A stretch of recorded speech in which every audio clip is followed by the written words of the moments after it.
Hello, friends. Welcome. Come on into the room. Pray for the Martins on tonight. Yeah, my wife giving me partial instructions. I'm over here trying to help. She's trying to get me together while I'm helping. Who does that? Get yourself together. Always trying to whoop somebody. Just put the belt away, okay? Just put your belt in your back pocket and walk away, okay? Stay with me. Come on into the room. Happy Monday to you guys. Hopefully you had a great weekend. Did you behave yourself? That's the question. Because I know some of us, we have problems behaving ourselves. Not me. I'm innocent. I don't get in trouble. I behave myself at all times. You know what I'm saying? Are you what? Because God's aim is perfect, I'm not gonna scoot away when the lightning begins to hit. What? Praise the Lord. I'm telling the truth. What you talk about? I don't know what you saying. Yeah, I know it's been a while. All you gotta do is know that he's there. You know what I'm saying? We giving some love to our homeboys from Ohio. Red Hands in the house as always. All right, I'm going to slide this down because, you know, when you get into Facebook jail, they like to be sort of rude. They like to, I got this. Can you just type it on the keyboard? You know what? Listen, you said you're going to slide it down and the saints are still talking. Can you just slide on the keyboard? Like, you don't get us imprisonment. No, we don't get. They ain't gonna do nothing. They just silent. They just mute your post for about 5 minutes. You know what I'm saying? We don't want any of our. We don't want nobody to mute our post, and we don't want to have an attitude with anyone because we just want to be loving in the house of God on tonight. Don't you just want to love on tonight? Just tell somebody I love you. Just going to say it. I know you in the back seat back there. Just going to tell the people in the front seat you love them. You know what I'm saying? The question for tonight before we get started. You are hyped up. Come on, y'all. He hyped tonight. I'm always hyped up. You acting like this is right down. No, you know how I get down. You understand what I'm saying? I put one in front of the other. You know what I'm saying? Are you picking up what I'm putting down? Are you following where I'm going? You know what? You know how you have like that little voice in your ear that always just try to just be over there whistling stuff. Just stop whistling. You know what I'm saying? Just stop whistling. Just let me do what I'm doing. You know what I'm saying? So if you're on, I just need you to do me a favor. I need you to go on and put some comments in the comments field. Let us know who's there so we can give you a big up, let you know that we love you. You understand what I'm saying? Come on into the room. We love you. And while you're doing so, you know how we do. We got a question. Wait for it. How are you doing? That's the question. How are you doing? Did you have yourself a great weekend? I know I did. Yes. Did you have yourself a great weekend? I hope you did because I did. Okay, all right. Before we get their answer, how are you doing?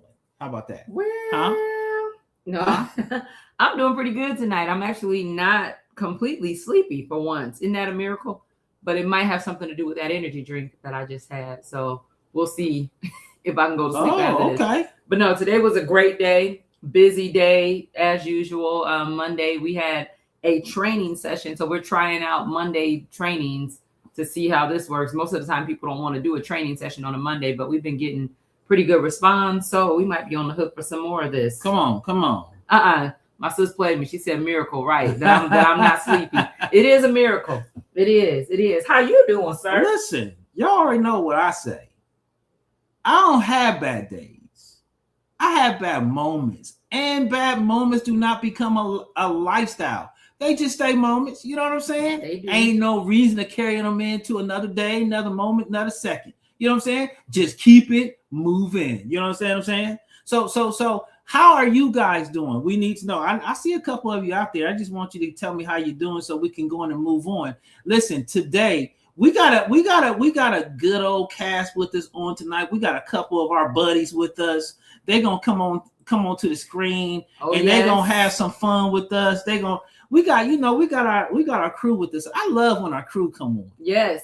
I love when our village, the people that we hang out with, the people that we kick it with, get to come on screen and get to tell y'all how they doing, how they have maneuvered and operated in marriage and relationship throughout life. So we are going to certainly have that conversation on tonight. But you know what? Before we do that, there's a thing that we do. Here we go. Yes, there's a thing that we do. Wait for it. Wait. Don't be trying to rush me because backstage, get ready because here it comes. Because when I say it, I just want it to feel real good. You know what I'm saying? It's Monday. It's after 9:00. That can only mean one thing. You say, Joe, what does it mean? I'm glad you asked. You know what it means? It means it's Marriage Village Mondays. Yeah. It's Marriage Village Mondays. Come into the room. Come on in the room. Ooh, we've added something. Yes, Doc. We've added a little something. I'm letting them have it. They ain't ready for me on tonight. You know what I'm saying? I don't think the Saints are ready. I don't think ready. The Saints are ready. What's going? Listen, the Ellis was singing it with me. It's Marriage Village Mondays. Yeah. Don't you know you gotta rest your face. You gotta sit all the way in it. You gotta lean into it. You know what I'm saying? I'm out of it now.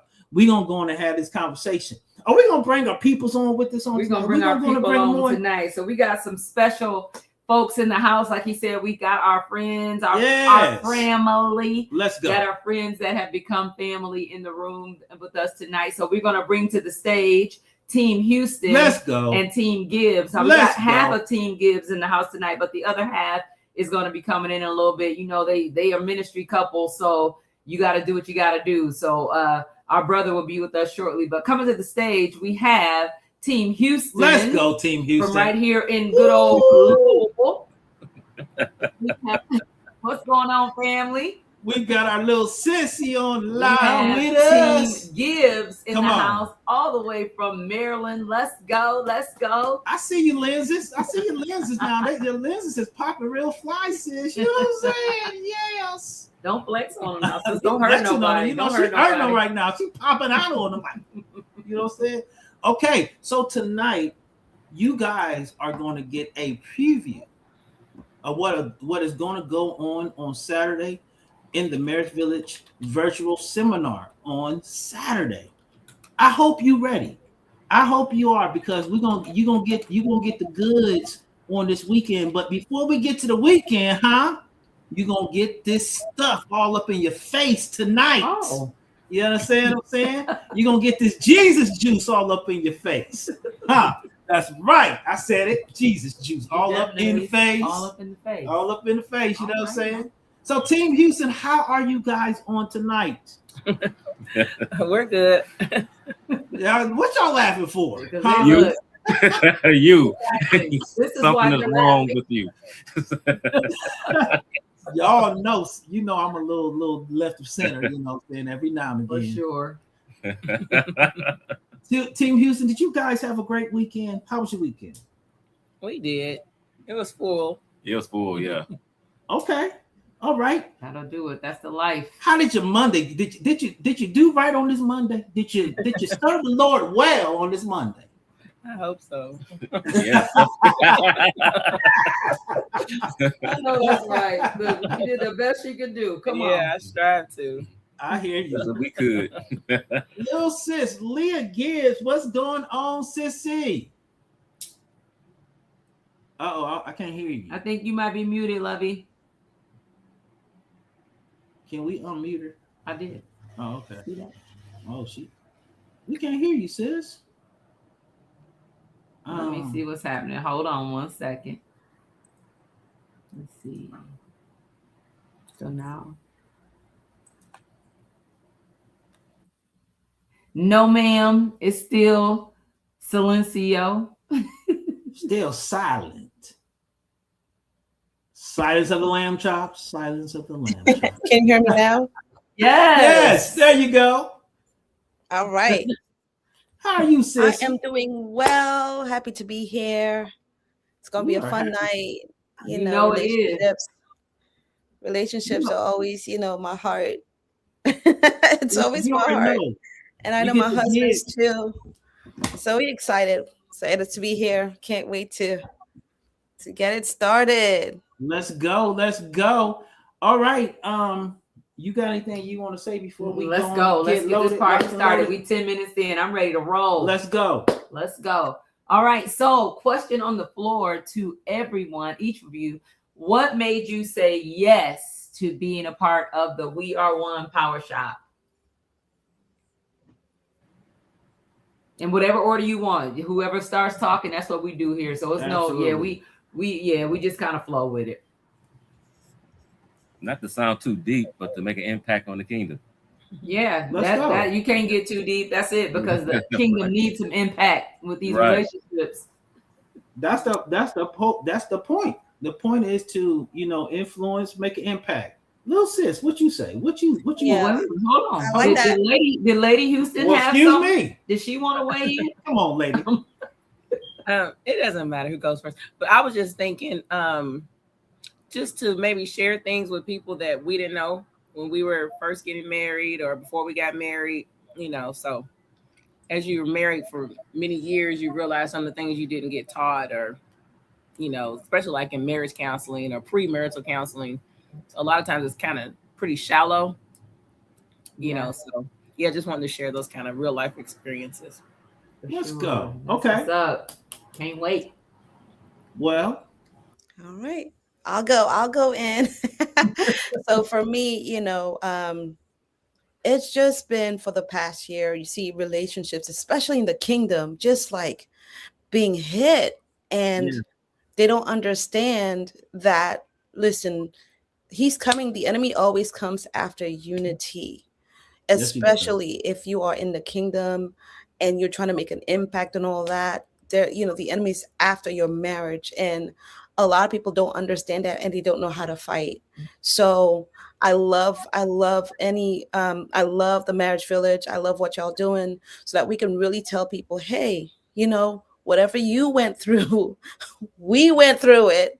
absolutely. And not only that, but now you have to fight, because he's after everything. He's after everything that you stand for in your marriage. So listen, the word says he comes to steal, he comes to kill, and he comes to destroy. Yeah, he's not gonna play fair. And I think that's one of the things that a lot of times we misunderstand when we get married. We think that it's gonna be sunshine and blue skies all the time. It's like, nah, that devil is after you. He doesn't want unity to live in any form, especially not in the marital form. So you got to understand that, listen, once you say I do, it's on and popping. It's going to be work. And you know what we say.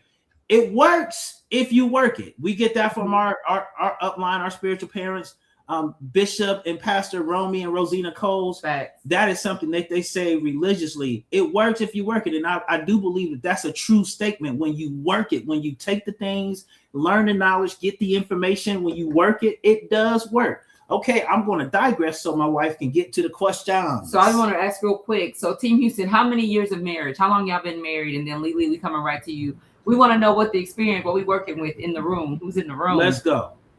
24. Yes, ma'am. Right. Let's go. I love it. I love that. Gibbs, how long y'all got? I know y'all just crossed over some time. I know, 15. We're about to be 15 in July. Let's go. Yes. And Team Martin, we'll be 20 in September. So I said, Lord, the Lord is good. He is kind, and he is real. Come on. I love it.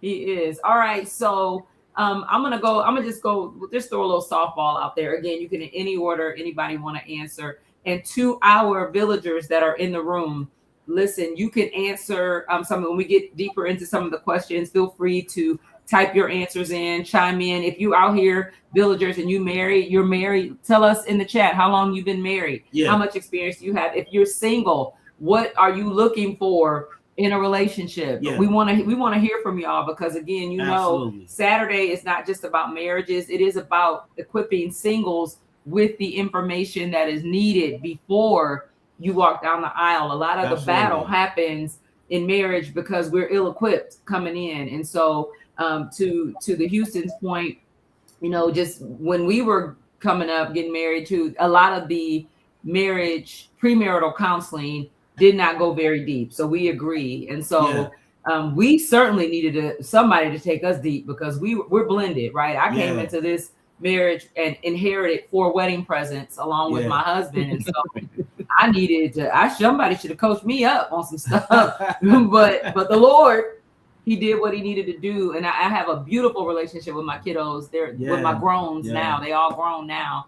And they gave us a little Oliver. We got a little grandbaby now in the mix. And so it is only the grace of God that we will be 20. My nephew was laughing at my wedding presents. You listen, that's what I call, they were gifts to me. And they actually unwrap some stuff, even in me, you know, as far as development. And so they are the gift that keeps on giving. I will say that. But anyway, what would you all say is one relationship truth that people often overlook? So they're all excited about getting together, getting with somebody, but it's sometimes they overlook certain things that are needful and don't find out until it's everlasting too late, as they say. So what would you all say? I think sometimes as females, we think like when we find the husband or the Prince Charming, basically like everything is good now, like we're fulfilled, all of those kind of things, you know. But we know that's not true in and of itself. It's Christ only that can fulfill us. So come on. Yeah, I don't want to go deeper. It's, you know, save something for Saturday, but yeah, absolutely. All right, that's it. Come on, who's next? We'll jump in, but we letting this roll around the room a little bit. Let's go, Lily. I'll go.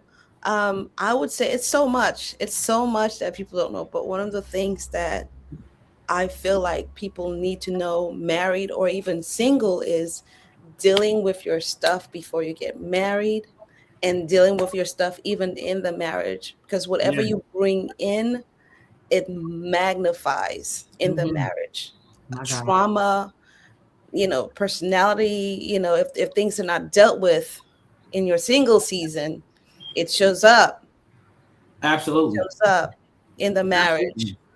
And so that's something that I know for sure that's something that people don't really think about. You know, we think about the wedding, we think about, oh my gosh, I'm engaged, but you don't understand the implications of not dealing with soul wounds, not dealing with trauma, not dealing with the things in your heart, you know, bad relationships. So because you're bringing all that in the marriage, if it's not dealt with, if you're not healed from it. So that's one thing I would say that people really need to have often overlooked before married. So what would you say? What would you because we got some from the village, but what would you say? I would say, you know, I was going to say what the Elliots were going to say for the most part. Well, let me post that. Yeah, going to post there it. We go. I mean, because really your marriage is not going to fix your already existing issues. You got to do the work with the Lord to deal with your issues. You got to do some soul work, and then you got to do some spirit work as well. How do you deal with the soul? Get therapy, go to counseling. How do you deal with your spirit? Have a spiritual upline that you can take your marriage to, so that you can be overseen by someone who have trained eyes. Because I think allowing yourself to be looked at with trained eyes will give you insight that you didn't know you needed until you got it. Because that's what happened with us. Our spiritual parents came into our life probably at about year 5 or 6.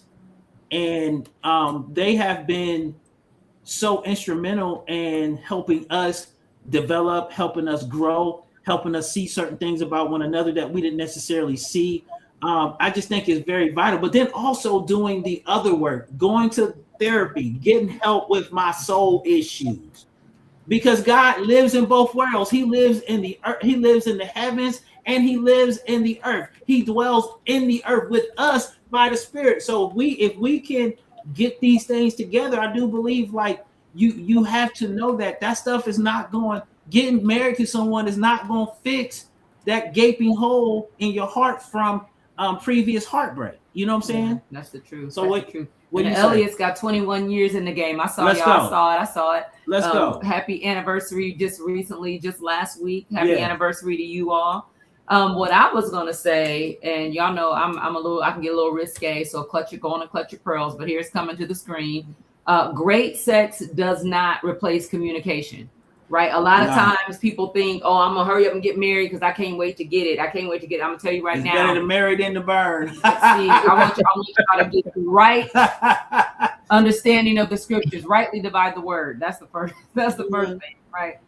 Because it's not even talking about burning in hell. It's talking about just burning in that lustful desire, that passion, right? But even then, you cannot, it doesn't replace communication. So for example, sometimes, back in my worldly days, right, I was in a relationship, and that was the answer or the resolve when we would have a disagreement. Well, let's just jump in the bed, or when we would have, and it didn't fix it. It didn't fix it because the problem was still the problem when you get up the next morning, or when you get up out of the bed. And if you are in a sinful situation, it's only going to complicate it. It's going to make it more complicated. And so, I'm saying that because a lot of times the behaviors that we practice as single people, we think that same thing is going to work in marriage, and it's a completely different situation. There's a completely different formula for godly marriage. And so those worldly, cultural tactics and strategies, most of them don't work over here in the covenant. I mean, if we're told, like we're told a good portion of the New Testament to turn away from the culture, to die to the culture. And a lot of times I think when you do what we do, when you sit across from the table and you're mentoring and or coaching someone, and all you see is carnality. That's all you see coming from both sides of the marriage. Carnality, bad attitude, all this other stuff. And you're thinking in the back of your mind, like, wow. Like, because again, not looking down your nose at anyone, because if it wasn't for the Lord, there go we. You know what I'm saying? So at the end of the day, it is looking into those things and making sure that we understand fully what we're embarking on when we say I do. Absolutely. Absolutely. We got one more comment from the village. Nephew, he said, people don't realize a healthy relationship or marriage or leading to marriage is harder than any toxic situation you'll go through, because the enemy will try to hit you much harder against God's created thing, or his creation. And so I do. What do you think about that? Do you think healthy relationship is sometimes more difficult than toxic? Like, to have a healthy relationship. Come on, village. Panelists, what do y'all think about that? Do you think it's more difficult sometimes to have a healthy relationship than it is to just be in something toxic and familiar? I think the go ahead. I'm sorry. I think you have more opposition because you're doing it God's way, whereas in the world, it appeared to be more, I guess, easy. It would appear to be more exciting and not be an enticement. I think Satan, he transformed himself as an angel of light, right? And so he uses that light, that how can I say it, that enticement to get you ensnared into a lifestyle that you hardly can get out of. And you'll find out that it's more toxic than the God's way, but it looks more exciting. It's easier to get to. Yeah, I'm going to add to what you just said, because it's almost like we get accustomed and used to being in pain. So we like the pain, even though it's toxic, even though it's bad, relationship is bad. We love the pain. We identify the pain. So anything healthy, we try to repel because it takes work. It's too hard. But like, to your point, it seems easy because, we get used to the pain. If you listen to the music these days, it's like, it's why does it hurt so bad? But yet I still want it. That type of situation. So people get used to pain. People get used to being toxic. People like that. And feeling needed, even though it's bad, even though the situation is bad. So, yeah, I agree with you on that. but definitely in the kingdom, when you work for your relationship, you'll see how much different it is. There's no, the word of God talks about, when God blesses you, there's no sorrow added to it. And you'll understand the blessing of relationship. You'll understand the blessing of a marriage. There's no sorrow added with it when you are in a healthy relationship in the kingdom. Absolutely. I think a lot of it really is like, okay, if the only thing you know is trauma, if that's the only thing you know, or if toxicity is the only thing you know, then that will be your norm until you come into the knowledge of your toxicity actually being toxic and being bad for you. Because now, a lot of times what happens is you find people are used to being who and what they are until who and what they are brings heartbreak. Into who and what you are and the things that you're accustomed to causes an issue. Because a lot of times you don't know that something is bad until it causes an issue. And then when it causes an issue, what happens? All of the other feelings and emotions, all of the other insights, outsides, all those things start to come to you now, because what you thought was great unearthed something horrible. And when you're left to deal with that thing that's horrible, and you now have to start looking at, okay, how did I even get to the place where this was okay? How did I ever get to the case where I thought that this was acceptable? And then you start, even if you know it's bad, and you start to take the steps to get better until you really understand the value of better, bad will be better to you than better is. Mm. Yeah. And so Elliot say you don't recognize the toxicity until you're in a healthy environment oftentimes. So literally when you come out of that toxic situation and you're in something healthy, then you can see, when you start seeing the difference, you're like, oh, wait, this is not like what I'm used to. And sometimes people make the mistake of, because the healthy doesn't feel like the toxic, they want to run back over there, or it feels so strange and foreign to be in a safe or a healthy space. It just becomes uncomfortable. And that's heartbreaking when healthy feels uncomfortable, because all you've known is unhealthy, right? So anybody else got something else on there? I don't want to move to the next question. It's a product of us living in a Genesis 3 world. We're born in sin and shaped in iniquity. So our bodies, our soul, our whole being is more inclined to go toward the sinful world. It feels comfortable. And so that's why it takes the supernatural work of the Holy Spirit to live above that, because that's what supernatural is, we're living above nature. And Let's go. That's all I have to say on that. But I'm giving this little snippet of that. So. Say that one more time. Say that last part one more time. About the supernatural? Yes, sir. Supernatural means living above nature. And so that's why we need the work of the Holy Spirit, because it allows us to do just that. Live above our desires, live above our inclinations. Let's go. Come on, Doc. Talk that talk. Y'all talking that talk. Absolutely. I love that, because a lot of times, again, dealing with the soul takes work. And the soul nature sometimes is what we have to learn how to deal with. When the Bible talks about the Lord giving us pastors after his own heart to oversee our soul. Listen, you need oversight of your soul. And I think that's why being in good environments where you have oversight is very necessary to dealing with toxicity and the effects of it. So let's talk a little bit about just healing and growth. So this is a question to the floor, to the village. How do you know when you are carrying unresolved baggage into a relationship? And the reason why we're going into this, because Saturday we're going to dig deeper into these things, but this is just a little teaser for you all. So the question on the floor again, how do you know when you're carrying unresolved baggage into a new relationship? The first thing that came to my mind was like when you have the spirit of offense. You know, when you walk around, spirit of offense. When you get offended easy, huh? Yeah.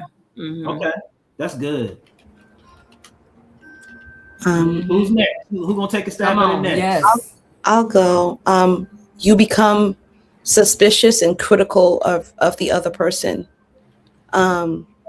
Let's say if you had trust issues in your past relationships, now you don't trust anything your spouse says or does, and you're suspicious of them and you're critical of them. That's a place of mistrust in former relationship. Now you bring it into the marriage. So basically, you are critical and you're judgmental, suspicious. So that's what I would say. Critical and judgmental. That's good. Yes.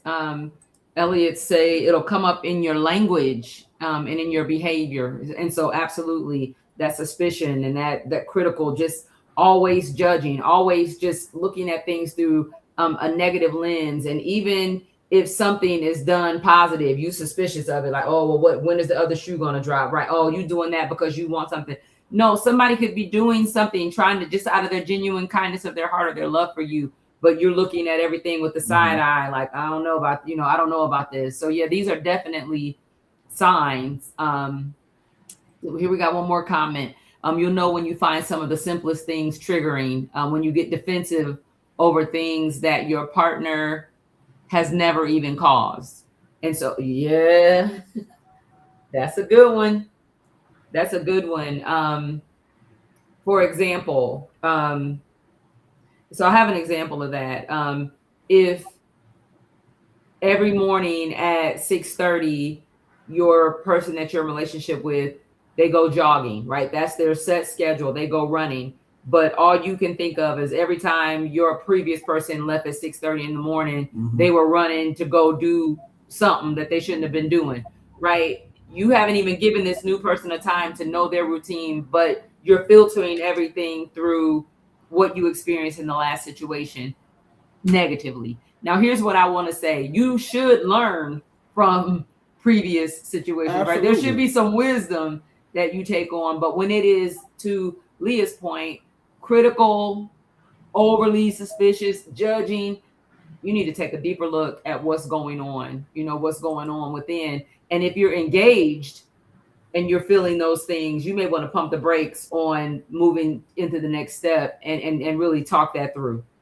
I think I don't think I agree with all of them. I think when you have, so for example, if every time I say something to you, or if every time someone says something to you, you're triggered, it don't make a difference what it is. It don't make a difference what they're talking about. They could be talking about the paint on the walls, and you are just going off. You're just on a tangent. You're mad. You're feeling some kind of way, and you don't even know why you mad. You don't even know why you walking around this ground. You need to go check into that, because 9 times out of 10, you have some unresolved baggage. If they just touch you on your shoulder, what you touch me? It's like a gut reaction. It's like overreaction is your gut reaction. Wow. If overreaction is your gut reaction, then 9 times out of 10, you got some baggage you carrying, because there shouldn't be no reason why somebody trying to help you triggers you. Correct. If somebody's doing something right for you and towards you, and that's a trigger, to me, that's a clear sign you got some offense and some baggage that you need to go deal with. So really just the inability to see anything other than from that critical angle. Absolutely. I feel like, Rodney, were you teeing up? Were you about to say something? No, I'm just listening. Okay. All right. Let's keep it rolling. So can you really have something new if you haven't let go of the old? And so that is a new relationship, overcoming a hurdle in your marriage, trying to move from an old space to a new. If you haven't let go of the old thing, can you truly move forward into a new place? Panel. What say you guys? Can you really have something new if you haven't let go of the old? Ooh. It reminds me of the scripture that talks about, can new wine be in old wineskins? It will bust open, right? That old wineskin, and it's the very same thing. It's like, even though you can change your address, you can move to a new house, you can get a new relationship, but if things are not resolved in you, no matter where you go, it will be toxic because you have not resolved in your heart. You have not healed from that place. And so literally you will tear up the new thing. You will mishandle the new thing that God is trying to bring. And so no. Okay. You have to deal with that. You have to deal with that old thing. Okay. Absolutely. Somebody said, everywhere you go, there you are. I heard that was a saying they used to say when I was coming up, like, everywhere you go, there you are, which means if you don't change you, that same version of you is going to show up in every situation. If you don't make adjustments, guess what? Everywhere you go, there you are. Houston, do you guys have anything to say? Can you really have something new if you haven't let go of the old? No. How can you hold on to something new when you hold on to something old? You only have two hands, and if you try to hold with both hands, you're still in a state of inertia. Okay. All right. Yes, sir. Yes, sir. We got the village weighing in too.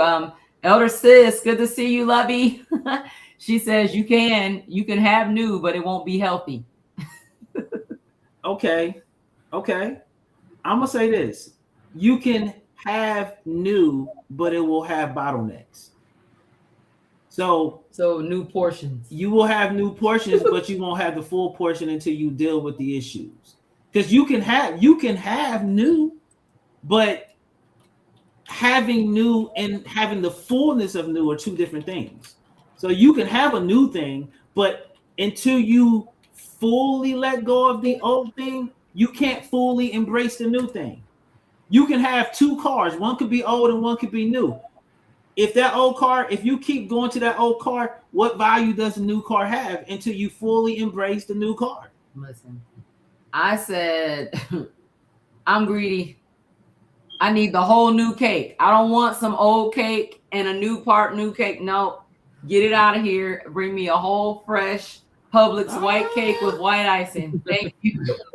Okay, so in reality, that's what we want. But you want to tell you what the truth is going to be. The truth is going to be until you learn, because there are certain new places that God will take you, but you have to learn how to live in that new place because it's new, and you have to learn. You don't know you need to let go of something until you realize you need to let go of it.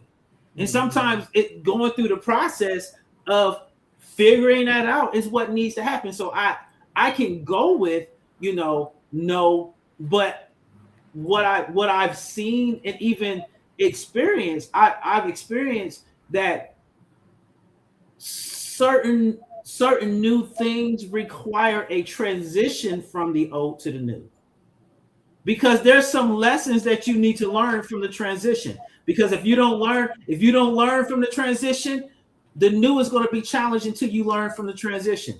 So I think the transition in a lot of circumstances, the transition from old to new is necessary, because the transition is what teaches you appreciation. Yeah, I agree 100% with that. I'm a transitions person. I'm also a rip it out at the root. Like, some things I don't want, and the Lord knows, right? He knows what to do for each of us. But some things I needed him to just snatch it out, snatch it away. Don't give me time to transition with it. It just needs to not exist anymore. Because as one, I would personally use transition as a crutch. Well, I'm transitioning out of it. I need time to make my way and move out. No, some things I needed to just cut at the root. For example, here we go, single people. Y'all know, I love all of this. However, I have a soft spot in my heart for singles because of all the foolishness I carried on as a single person in my younger years. But, and I shared this, like I said, I shared this before. I was a bit reckless, at times in relationship. And so I was in a relationship that God did not sanction. I'm just going to leave it at that, leave it like that. And I would tell my spiritual mentor, brother, hey, we got the other half of Team Gibbs in the house. Well, what's up? What's up, guys? Sorry I'm late.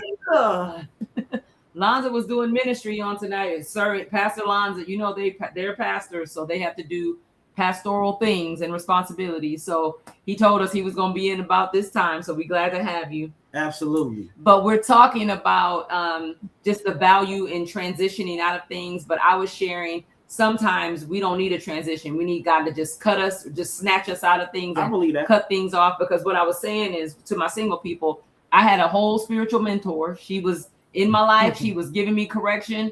And I would tell her things like this. Well, I went from having sex, unmarried, premarital sex. I went from having it 5 days a week to just 3 times a month. So I went down to a tithe of the month. This is your girl, me right here saying things like this. Ridiculous. No, that is not something you need to transition out of. You need to cold turkey, close the leg in the situation. Period. Oh. Okay. That's it. And I have to come like that because we are in a time and age where people skating around stuff too much. I came from Mother Hansbrough. Listen, she used to rebuke me speedily and openly. Listen. And didn't think twice about it. Mother Hansbrough looked like she will smack all the life out of you. Let me tell you, may she rest. And I know she's resting.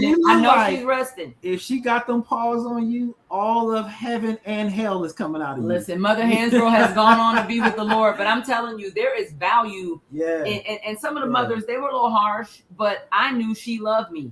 And I knew she was, and I didn't tell her those comments because she would rebuke me up one side and down the other. It was a different mentor who still rebuked me, but not as harshly. Listen, this church needs black or white.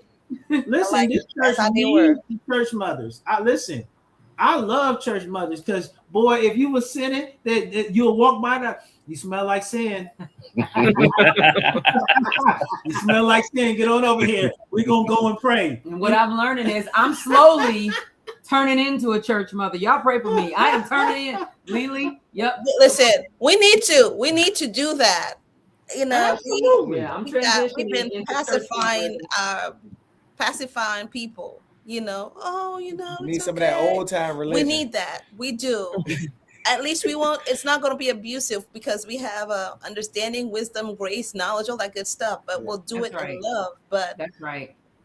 We need it. We do. Absolutely need it because, Jesus help us with the kingdom, the new kingdom generation that's coming up. That's all that's all I'm going to say about that. Yeah, I'm gonna be quiet too because I don't want to offend the people I'm trying to win. So Amen. Shut the mouth. Right? Amen. Shut it on up. Hallelujah. Anybody else got anything on that before we move to the next question? All right. Here we go. So next question. What is one sign that someone is emotionally unavailable that people ignore? This is for our singles. So how can they, bless you? What is a sign, a dead giveaway that somebody is emotionally unavailable, but for some reason people ignore it? I'm gonna let the saints and go. this is for the panel, for the village. Because this is we trying to help the kingdom. Come on. What is one sign someone is emotionally unavailable that people often ignore?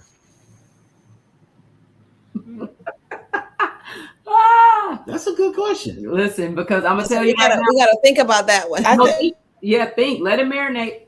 I think one thing is that people don't pay attention to responsive people. Like if people are emotionally checked out, there's a response to it, right?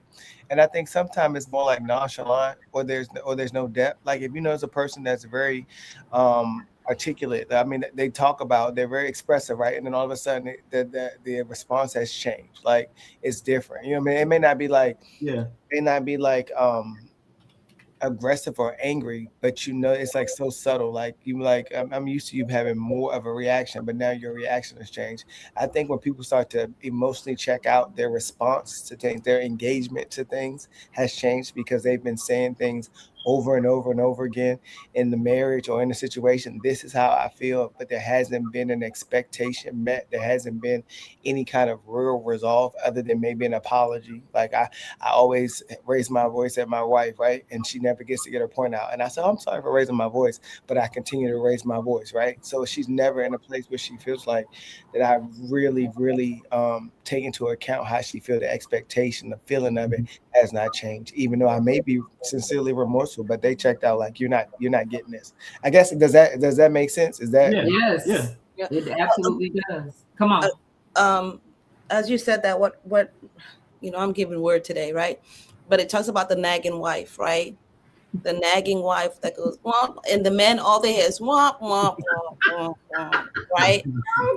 This is just an example, y'all. But this is what it sounds like when someone has emotionally checked out. A lot of sometimes you'll talk to men, and they're like, I gave up. They're like, my wife talks and I don't even hear her anymore, which is sad. But it's a reality that we live in. Is because sometimes of that communication piece that everybody's been talking about, where they check out.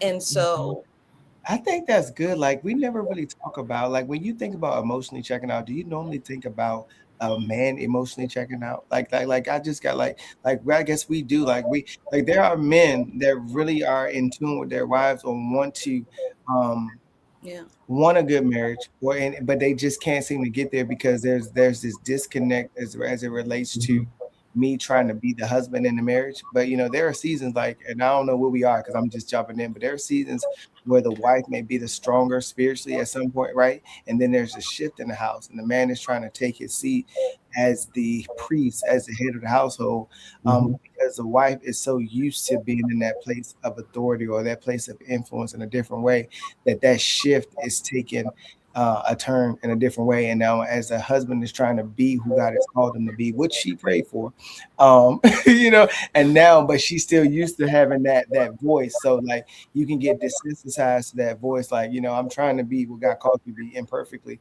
because, I'm going to make some mistakes because I've been out in the world for a while. I've been not checked in for a while, but now I'm checking in. And now it's like, well, you need to do it this way. You need to do it this way. But this is what I feel like God is saying, this kind of thing. And he's just like, you know what? I tried with this, but I'm not really getting anywhere. So I'm like kind of checking out, okay, whatever you say, take attitude. Yeah, come on. We seen it. We listening. I said that's real. That used to be us. Just transparent moment. That used to be us. But absolutely, God turned that thing around. Come on, Team Houston. You guys got anything? I think for females, sometimes it can result in issues with intimacy. That could be one thing. Yeah, that could be a big thing. The other thing I was thinking, I don't know if this is true, I'm thinking about for me, and you all can answer this, but when a man seems to be forgetful, like forgetfulness. Yeah, so it's like something I've told you this, and but it's not registering. But so you're saying the active listening has turned off? Exactly. Absolutely. I was actually going to say that. I think a lot of times, and I think this happens on both sides. I think our active listening skills like turn off when we're checked out. So if a person calls back, like they might say something to you like, you're not listening to what I'm saying. And I know you're not listening to what I'm saying because when I ask you to recall back, you're not even in the area code of what I was talking about. Right. Or emotionally, you don't know emotionally what I said. You didn't hear one thing that I said. Because a lot of times what I've learned about people is people they can fool you real good until you start knowing the signs. Like I know when you're not actively listening to me. I know. I can tell because your response becomes a reaction. It's no longer a response. A response, the difference between a response and a reaction is a response is thought out, a reaction is not. So if you're just reacting to what I'm saying, you are not emotionally available, because emotionally available people will respond and they will consider what's being said. They'll consider all of the nuances and they'll answer appropriately. Yeah. I'm just saying.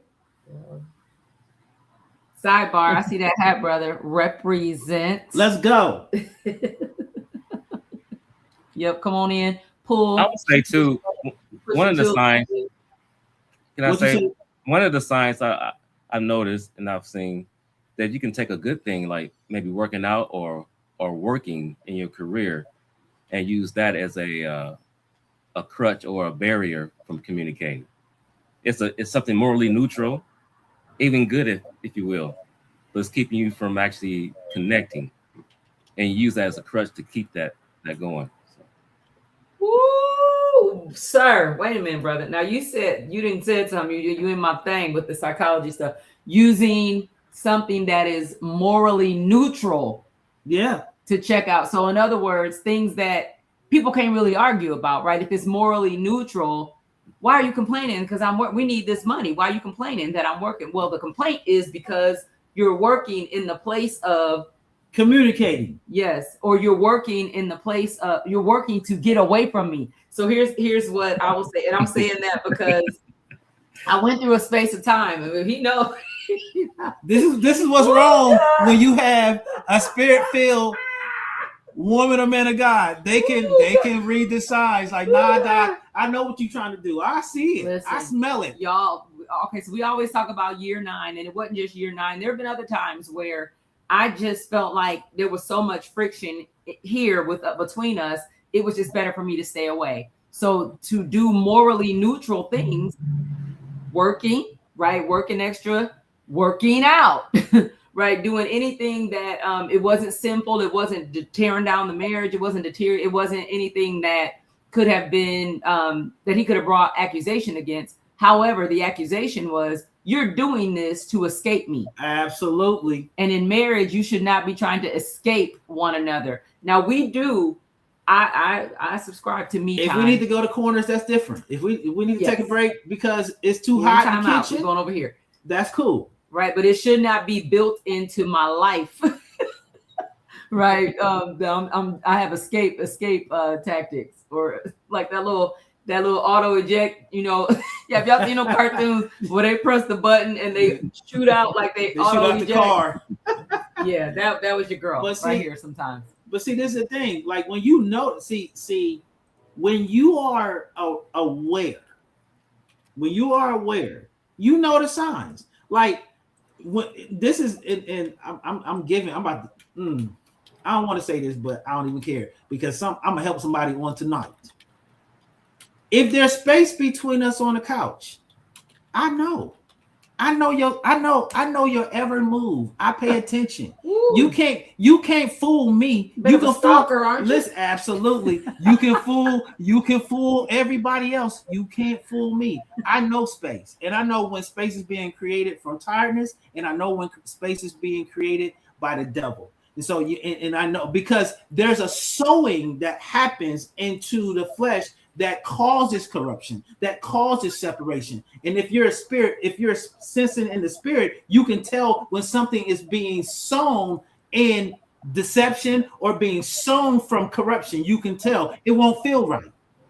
See, when you spiritually aware and you spiritually alert, that's why I understand now. I didn't understand it in other seasons. I understand now. That's why a lot of people don't like to hang around me, because I know. I pick it up. I wouldn't have had to talk to you. I feel it. When it's off, it's off. Because it looks different. If you're going through is one thing. You being intentional in creating space is another. The attitudes and the actions are different. The intentions are different. I can tell a good intention from a bad intention. They don't look the same. They certainly don't. They don't feel the same.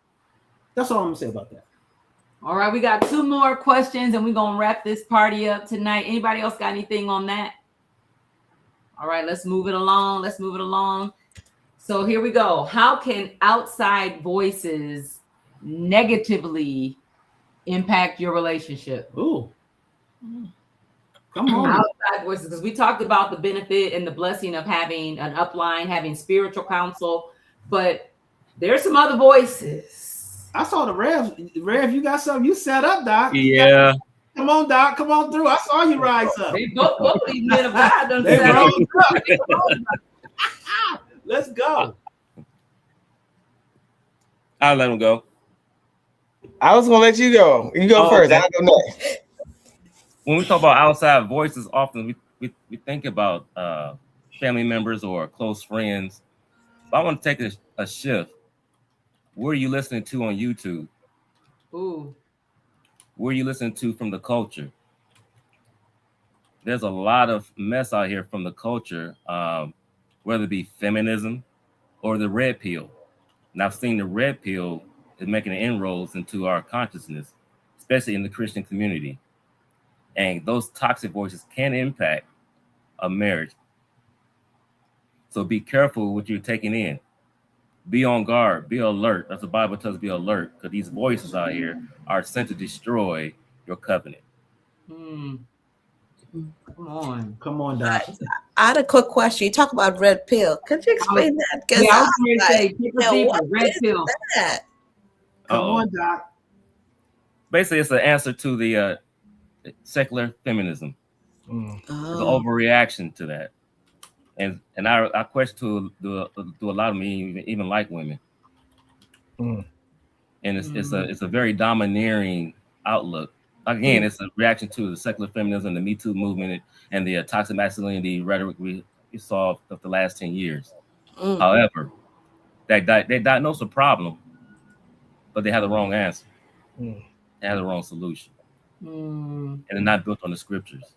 Yeah. So their idea of headship is man do what he want to do, and woman does he can have multiple lovers, and because he's a high value person, then he has that right to do that. He earned the right to do those things. Wow. That is so good. His response to, we normally go through like the family members and all these different things, but what are you feeding your spirit? Like, because what you take in, that really matters, because that's what comes out. Where you spend your time, what you take in, that's what comes out. That's why, and what I tell people is that we are very fertile as believers. It's just people in general, right? So whatever you put in is going to take root. It's going to be a seed planted, and it's going to start to produce a crop. It's going to start to produce produce something. And I think along with that is making sure that people that are speaking into your life, into your marriage, that people that want are believers, but not just any believer, but somebody that want to see you win, that want to see you grow, that's championing your marriage, that knows about the sanctity of marriage, that knows about what real covenant is. People that have really spent time in the scriptures, that's not just going to give you a way out because things are uncomfortable. People that's not going to lean into your emotions about a thing, because we're going to feel things. Today I'm going to like you, tomorrow I'm not going to like you, right? So that person that's not going to keep you balanced, that's going to lean right in. And being careful, like what you tell people. I don't know we spoke about that, but what you tell people matters in your marriage, right? Because when you go through a moment in your marriage, or you go through a moment in your relationship, it's very important that you don't tell everybody everything, because that voice that was a positive voice, like your parents or your sister, your brother, or your best friend that was, but now because they emotionally connected you in a different way, it shifts. The voice can shift. I was all for that marriage until you told me that Joe does this or that Cassie does this. Oh no, I didn't know that about them. You wouldn't know it because you're not going to be that intimate into my relationship, right? So you got to make sure that you're protecting your spouse intimately, right? Because that conversation can shift. I made that mistake, so I know it, right? Telling my cousin, who was my best friend at the time, things she shouldn't have known. Giving my mother more information about the marriage than I shouldn't give her. Talking to certain people about things, because then when that shift came, now that voice that was was promoting, but was kind of skeptic, they kind of fill this thing out, trying to fill out. But now it's like you give more validity to something they may have sensed or feel or thought, because they weren't completely committed to your marriage or committed to you being in that relationship. So you got to be very careful who you share things. Like the power of three. I talk about that. You know, Jesus had his Peter, James, and John. I had my three. I have my three that I talk to about whatever's going on because I know they're going to keep me balanced. They're going to keep me accountable. And they love my wife just as much as they love me. So they're not biased. You know what I'm saying? Even though we brothers, they're not biased. They want to see us win. So you just got to make sure that those boundaries and those checks are in place so you can guide those voices. So that was good. Come on. We guide the voices. That's it. That's it. And so I always say this too, you know, there's a grace that happens in marriage. We're wrapping up. There's a grace that I have to be a wife to this man. So when I share things outwardly, they're not going to your point, Pastor Alonzo, people are not going to see it the same, interpret it the way some women have said, I would never stand for that. I would never take that, blah, blah, blah, you know, and you can't, because number one, if you're single, you don't even have a grace for marriage at all. So your mind is not even going to be able to conceive some things that will show up in a covenant, right? And then the other thing is certain things that are godly in covenant, because to your point, Ronnie, the culture has so much to say about what a marriage should look like, and really culture to me, I'm looking at that's more we talk. What is it? We it's not even a covenant. It is a contract. It's a contract. It is a it's a word that we use for it. The phrase when they it's not the holy matrimony. It is when they go. It's a legal agreement, but civil contract versus holy matrimony covenant. It's two different things. So that's it. If you're in a covenant, it's going to look different. And if you're a wife or a husband, you have a different grace than a single person. So there's certain things that it's going to be like you're speaking a foreign language when you begin to share. And so, or not just single people. Thank you, Holy Spirit. And we're going to move.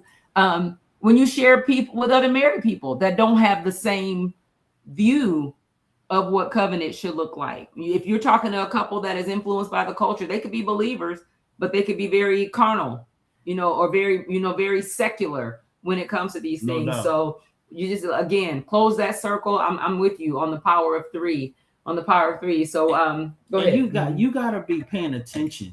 Like, see, I think a lot of times what we do is we let people guide us by their words and we don't watch their fruit. I watch your fruit. Your words can tell me anything. What does your walk show me? You can say, I'm not secular, but every time I get on your page, I see you trying to be like the world. I see you acting like the world. I see you taking on secularism.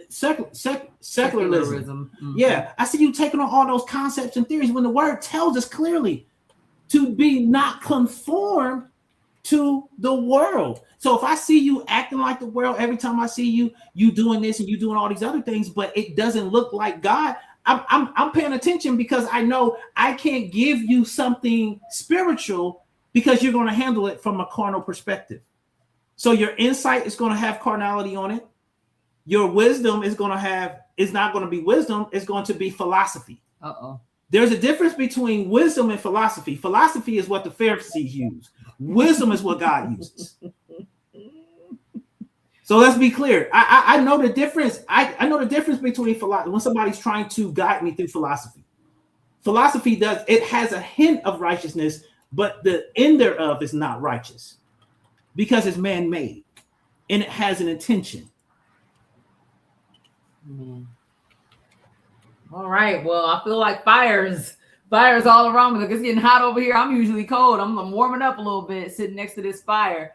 But we just want to thank our panelists for being with us tonight. We're trying to keep our word and get y'all out of here at 10. We're about 3 minutes over. We're looking forward to Saturday. Get in the room this Saturday. Yeah. We're going to go deeper. We're going to have some deeper conversations. Saturday, your marriage pastors, we're going to kick it off with addressing the elephants in the room.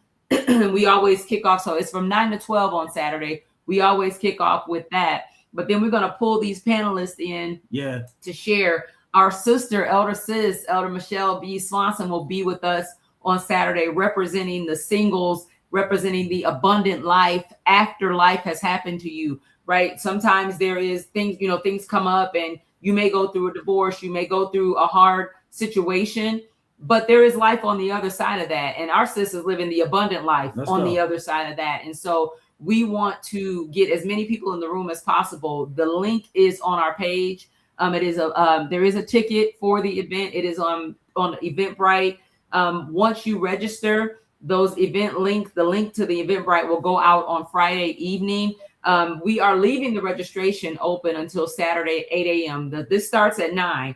So if you wait until Saturday at 8 a.m. to register, we're going to be quickly trying to get you a link slid over there. But I'm saying don't wait till the last minute. Get out there now while the getting is good. But like I said, we're going to talk about, those elephants in the room, addressing the elephants. We're going to talk a little bit about unhealed trauma and how it shows up. If you thinking, you masking it and you hiding it. Oh, no, gotcha. Here it is. Here I am. As soon as something, that button is hit, there it comes, right?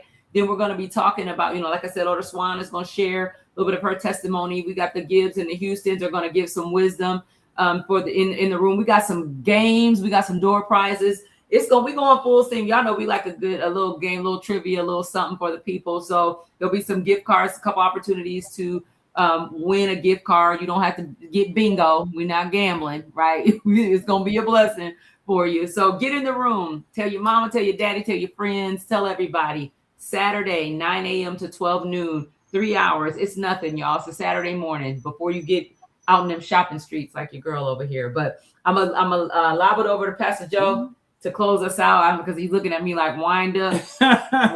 Give me the wind up. I was like, you gonna breathe? You was rolling. Listen, I'm excited. But we good. got some commentary. Our sister said gas card, not gift card. Listen, we'll do one of each. How about that? Because gas is high. Absolutely. Tonight. I paid what $405 today. I was like, geez. Well, yeah, that's a whole nother. I was able to do it though. All right, so don't worry, I bought a scooter. My foot, I've been doing this. Oh no. You got a scooter? Let's go. No, I'm joking. You already know I love scooters, Doc. I'll go ride one down the Intracoastal. He's not talking about one that is motorized. I need you to understand because that requires gas. He's talking about Flintstone style. Yes, I'm Flintstone style. Yes. Do you guys have any closing words to share words before we go? No, other than we're excited. Can't wait to see you guys on Saturday and get in the room. We can just get some things done. I'm excited. I can't wait to see you guys. Yes, and yes. And we might get y'all in on some of these elephants in the room. We're going to see about this because we normally, like I said, we'll kick it off. But then right after our segment, we're going to pull y'all in and just kind of give us some feedback, some immediate feedback on that and get some interaction going in the Zoom room. We love y'all, Elliots. Yes, we love you. Houston, do you guys have anything you want to share? Any last parting words before we go? I'm just looking forward to the Saturday and then sharing with the body of Christ. Hey, man, we are too, man. It's time, man. It feels good to be getting back at what we're called to do. It really is. So listen, that conference is coming this year. I'm excited. I'm having a conversation. I'm excited. That's all I'm gonna say. I think we got a space and we're gonna be ready to roll. So listen, panelists, get ready. This is just the beginning. Let's go. All right. Well, everybody, it's been real. If you have any questions or any comments, you know where to hit us. themarriagevillage@gmail.com. If you want to get the link, if you want to purchase your ticket, please go on to either of our pages. And the information will be there. As a matter of fact, my wife just shared the information in the comments field. So if you want to do that, please, let's go. But at this time, it's time for us to go so we can keep our word. We love you guys, and we will see you here. Same time, same place, next Monday, hopefully. Or Saturday. Absolutely. Saturday, absolutely. 9 a.m. Let's go. Love you guys. Love y'all.